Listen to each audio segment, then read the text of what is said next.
রাজ্যে ফের অ্যাকশনে ইডি। নিয়োগ দুর্নীতির শিকড়ের খোঁজে মরিয়া ইডি আধিকারিকেরা।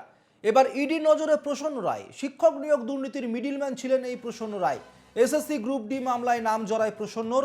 নবম দশম শ্রেণীর শিক্ষক নিয়োগ দুর্নীতিতেও নাম জড়ায় প্রসন্নর। সিবিআইয়ের হাতে গ্রেপ্তার হন প্রসন্ন রায়। সুপ্রিম কোর্টে সিবিআই মামলার জামিন পান প্রসন্ন। সিবিআইয়ের মামলায় জামিনের পর ইডির নজরে প্রসন্নর 400টিরও বেশি জায়গায় সম্পত্তি। এই মুহূর্তে সেই 400টিরও বেশি জায়গায় সম্পত্তির মধ্যে একটি সম্পত্তি হচ্ছে ভাঙড়ে আইডিয়াল ভিলা, যে আইডিয়াল ভিলা কিনা 2 বিঘা জমির ওপর নির্মাণ করা হয়েছে।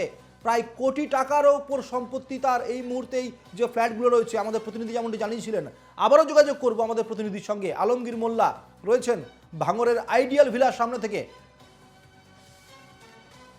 এই মুহূর্তে ফোনে রয়েছেন আমাদের প্রতিনিধি আলমগীর মোল্লা। আলমগীর, যে জিনিস জানতে যাব, তুমি যেটি বলছিলে যে এই যে বিপুল পরিমাণে সম্পত্তি, মূলত প্রায় 2 বিঘা জমির ওপর এই সম্পত্তি রয়েছে আইডিয়াল ভিলার, সেইখানকার যারা আবাসিক রয়েছেন বা যে আশেপাশে যারা মানুষ রয়েছেন, তাদের তরফ থেকে কিছু জানা যাচ্ছে বা এখনো পর্যন্ত ইডি আধিকারিকেরা আইডিয়াল ভিলা থেকে কি কি তথ্য পেয়েছেন, কি কি নথি উদ্ধার হয়েছে, সেই সম্পর্কে কি জানা যাচ্ছে? তোমাকে জানিয়ে রাখি, সকাল 6:40 নাগাদ কিন্তু এই আইডিয়াল ভিলা ইডি আধিকারিকরা তারা কিন্তু কেন্দ্রীয় বাহিনীর যে জওয়ান তাদেরকে নিয়ে কিন্তু এই আইডিয়াল ভিলায় কিন্তু এই প্রসন্ন রায়ের ফ্ল্যাটে কিন্তু হানা দেয় এবং সেই প্রসন্ন রায়ের ফ্ল্যাটে কিন্তু তদন্ত চালাচ্ছে সেই প্রসন্ন রায়ের যে ফ্ল্যাট রয়েছে বাংলো, সেই ফ্ল্যাটে। এছাড়াও তোমাকে জানিয়ে রাখি, সুন্দরবনের 2টি রিসর্ট কিন্তু এই প্রসন্ন রায় কিন্তু বেশ কিছুদিন আগে কিন্তু প্রসন্ন রায়ের যে স্ত্রী, সেই প্রসন্ন রায়ের স্ত্রীকে কিন্তু তিনি কিন্তু উপহার হিসেবে কিন্তু তিনি দেন। এবং এই যে নিউ টাউন সংলগ্ন এলাকায় বিভিন্ন জায়গায় হোটেল, রেস্তোরাঁ, ফ্ল্যাট কিন্তু এই প্রসন্ন রায়ের রয়েছে। এই প্রসন্ন রায়ের হঠাৎ করে যে উত্থান, এই রকেটের গতিতে যে উত্থান, এটা নিয়ে কিন্তু ইডি আধিকারিকেরা কিন্তু একেবারে ইডির নজরে ছিল।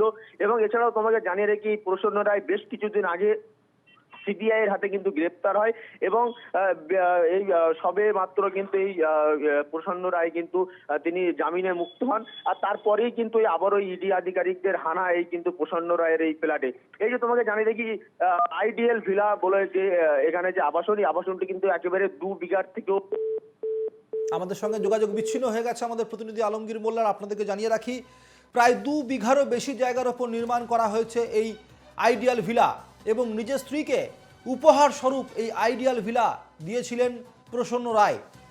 যে প্রসন্ন রায়ের শহরের একাধিক জায়গায় ফ্ল্যাটও রয়েছে, যে ফ্ল্যাটগুলির এক একটির মূল্য 1 কোটি টাকারও বেশি এবং এই যে 400টিরও বেশি জায়গায় সম্পত্তি এবং সেখানে এই যে বিপুল পরিমাণে সম্পত্তি, যে সম্পত্তিতে নাম রয়েছে প্রসন্ন রায়ের। এবং এই প্রসন্ন রায় কিন্তু অভিযুক্ত মূলত শিক্ষক নিয়োগ দুর্নীতির মিডিলম্যান হিসেবে কাজ করতেন বলে, এবং সেই কারণের জন্য আগেই সিবিআইয়ের হাতে গ্রেপ্তার হয়েছিলেন প্রসন্ন রায়। পরে সুপ্রিম কোর্ট থেকে তিনি জামিনে মুক্ত পান। জামিনে মুক্তি নিয়ে আবারও কিন্তু ইডির আধিকারিকেরা এবার ইডির নজরে প্রসন্ন রায়। সিবিআই গ্রেপ্তার করেছিল প্রসন্ন রায়, তিনি শিক্ষক নিয়োগ দুর্নীতি মামলায় মূলত মিডিলম্যান হিসেবে কাজ করছিলেন বলে সেই অভিযোগে তাকে গ্রেপ্তার করা হয়েছিল। এবার ইডি হানা দিয়েছে প্রসন্ন রায়ের বিভিন্ন আবাসনে, কেননা প্রসন্ন রায়ের 400টিরও বেশি জায়গায় সম্পত্তির খোঁজ পেয়েছে ইডি। কি সেই সম্পত্তির উৎস? আদৌ শিক্ষক নিয়োগ দুর্নীতির টাকা সেই সম্পত্তিতে লাগানো হয়নি তো? এই সমস্ত তথ্য তুলে ধরার জন্য, এই সমস্ত তথ্যের সত্যতা যাচাই করার জন্য সকাল থেকেই এই প্রসন্ন রায়ের বিভিন্ন জায়গায় তল্লাশি চালাচ্ছেন ইডি আধিকারিকেরা। একই সঙ্গে প্রসন্ন রায়ের যে ঘনিষ্ঠ প্রদীপ সিং, তার ফ্ল্যাটেও, নিউ টাউনে তার যে ফ্ল্যাট রয়েছে, সেই ফ্ল্যাটের মধ্যেও এই মুহূর্তে ইডির আধিকারিকেরা রয়েছেন। আপনাদের জানিয়ে রাখি, 3টি জায়গায় এই মুহূর্তে তল্লাশি অভিযান চলছে। প্রসন্ন রায়ের ভাঙড়ের বাংলোতে রয়েছে ইডি আধিকারিকেরা। এই মুহূর্তে প্রসন্ন রায়ের নিউ টাউনের ফ্ল্যাটের মধ্যে রয়েছেন ইডি আধিকারিকেরা। একই সঙ্গে নিউ টাউনের প্রদীপ সিংয়ের ফ্ল্যাট, যিনি কিনা প্রসন্ন রায়ের ঘনিষ্ঠ, তার ফ্ল্যাটের মধ্যেও রয়েছেন ইডি আধিকারিকেরা। এবং তার অফিসের মধ্যে এতক্ষণ পর্যন্ত প্রসন্ন রায় অফিসের মধ্যে ঢুকতে পারেননি ইডির আধিকারিকেরা, তবে চাবি নিয়ে আসা হয়েছে, ঢোকার চেষ্টা করা হচ্ছে ভেতরে।